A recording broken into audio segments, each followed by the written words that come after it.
আমি ইসলামপুরে যে বাড়িতে রান্নার কাজ করতাম সেই বাড়ির মালিক একজন মস্ত বড় ব্যবসায়ী এবং ভালো লোক ছিলেন। আমার কখনো কিছু আবশ্যকতা দরকার হলে আমি তখনই তা পেয়ে যেতাম।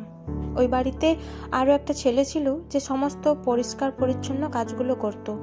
মালিক যখন বাড়িতে থাকতো না, এরকম রাতে প্রায় দিনই আমি দেখতাম মালকিনের ঘরে এক গ্লাস দুধ নিয়ে ছেলেটা যেত এবং ও যখন রুম থেকে বের হতো তখন ঘামে ভিজে থাকতো।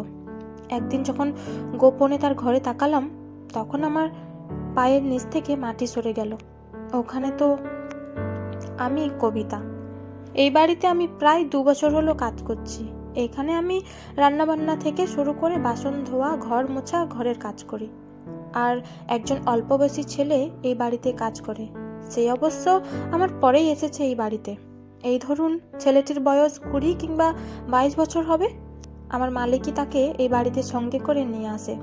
আসলে মালিক ব্যবসার কাজে প্রায় এদিক ওদিক যেতেন।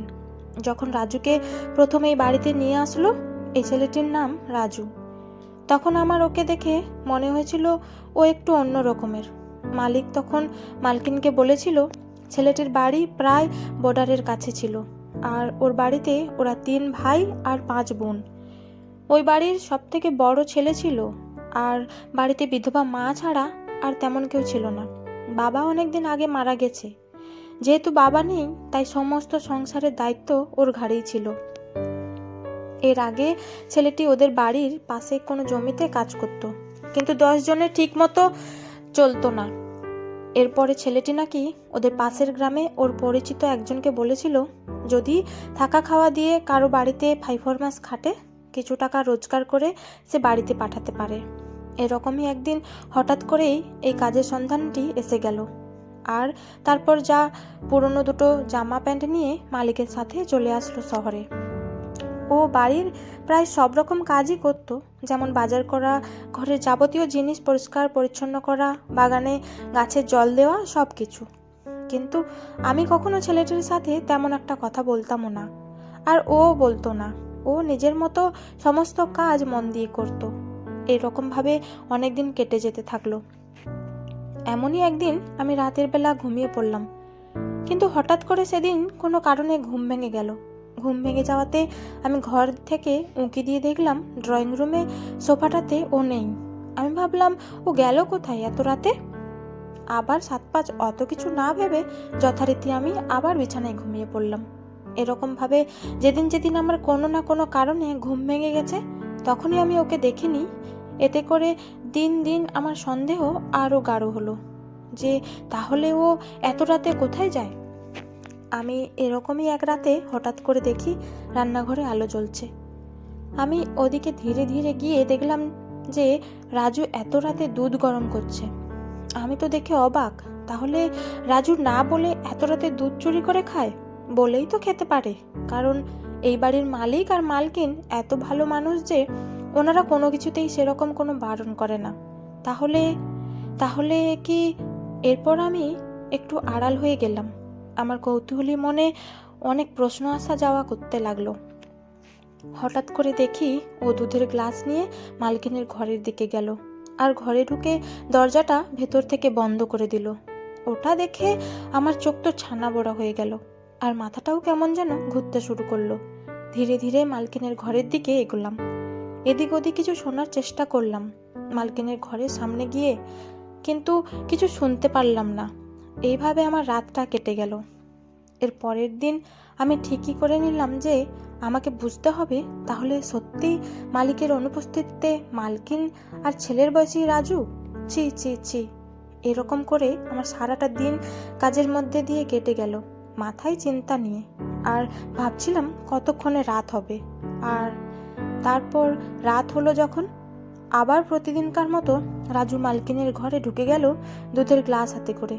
আমিও ফাঁক বুঝে ঘর থেকে বেরিয়ে মালকিনের ঘরের বাইরে একটা জানালা আছে, আর জানালাটি ভেতর থেকে বন্ধ করা ছিল না বলেই আমি পাশে দাঁড়িয়ে ওই দৃশ্য দেখতে পেলাম। দেখে তো আমার পায়ের নিচের মাটি সরে যাওয়ার অবস্থা। ওই জানালাটাতে চোখ রাখতে আমি দেখতে পেলাম মেঝেতে বসে রাজু খাতা পেন নিয়ে কিছু একটা লেখালেখি করছে, আর মালকিন খাটের উপর বসে হাতে বই নিয়ে। আর ওই দুধের গ্লাসটা রাজুর পাশে রাখা, যেটা দিয়ে কিনা ও মাঝে মধ্যে দুধ খাচ্ছে। এরপরেও আমি নিজের চোখকে বিশ্বাস করতে পারছি না, আর কানকেও। মালিক বলছে, হ্যাঁ রে রাজু, তুই যেদিন কথায় কথায় আমাকে বলেছিলি তোর স্বপ্ন ছিল তুই একদিন বড় সরকারি অফিসার হবি, এটা তো ছোটবেলার স্বপ্ন ছিল, কিন্তু বাবা মারা যাওয়ার পর সংসারের পুরো দায়িত্ব তোর কাঁধে এসে যাওয়াতে পড়াশোনা ছেড়ে দিতে হয়েছিল। তাও অতি কষ্টে উচ্চ মাধ্যমিক পরীক্ষাটা পাস করেছিলি, ভালো রেজাল্ট করেছিলি, কিন্তু পরে আর কলেজে ভর্তি হওয়া হয়নি। তারপর তোর চোখের কোণায় জল আমাকে বড্ড কষ্ট দিয়েছিল রে। আমি সেদিনই ঠিক করে নিয়েছিলাম মনে মনে যে কিছু সরকারি পরীক্ষার বই কিনে নিয়ে তোকে রোজ রাতেই পড়াবো যখন তোর মালিক থাকবে না, কারণ আমি চাই না এই বিষয়ে কেউ কিছু জানুক এখন, কারণ আগে ভালো করে তোকে তৈরি করে নিয়ে পরীক্ষায় বসাই, তারপর না হয় সবাই সবটা জানবে। এখনই যদি বলে দিই তাহলে সবাই এটাই বলবে যে গাধা পিটিয়ে কখনো ঘোড়া হয় না। তাই আমিও তোকে বলতে বারণ করেছি, শুধু কষ্ট করে সব কাজের পর রাতের বেলায় সময়টুকু যখন পাস, ওই সময় যদি কষ্ট করিস তাহলে একদিন ঠিক সফলতা অর্জন করবি। আমার এসব শুনে চোখে আর জল ধরে রাখতে পারলাম না, আর এতক্ষণ যে কী সব ভাবছিলাম, ছি ছি ছি, নিজেকে বড্ড ঘৃণা করতে ইচ্ছা করছে। মালকিনের মতো মানুষ আর আমি কিনা, আসলে মানুষ সহজভাবে কোনো কিছুই মেনে নিতে পারে না আজকাল। আসলে আমার পেটে তো সেরকম কোনো বিদ্যা নেই। আমিও এটা জানতাম মালিক আর মালকিনের একটাই ছেলে, সেও রাজুর বয়সী হবে, প্রায় কলকাতাতে ডাক্তারি পড়ে সে, আর ওখানেই হোস্টেলে থাকে, আর এখানে খুবই কম যাতায়াত করে বাড়িতে। আর মালকিন ছিল খুবই শিক্ষিত একজন মহিলা, তা না হলে এখনকার দিনে কেই বা বাড়ির কাজের ছেলের জন্য এত কিছু করবে। এইভাবে সারা রাত কেটে গেল। যখন রাত শেষ হবে তখন রাজু পড়াশোনা শেষ করে মালকিনের ঘর থেকে প্রায় ঘর্মাক্ত অবস্থায় ভোরবেলায় ঘরে ফিরল। এই দেখে আমার মালকিনের উপর বড়ই গর্ব হলো। আজকালকার দিনে এরকম মালকিনের মতো বড় মনের মানুষ খুব একটা দেখা যায় না, কিন্তু এই নিষ্ঠুর সমাজ ব্যবস্থার মধ্যে মালকিনের মতন বড় মনের মানুষ খুব কম আছে।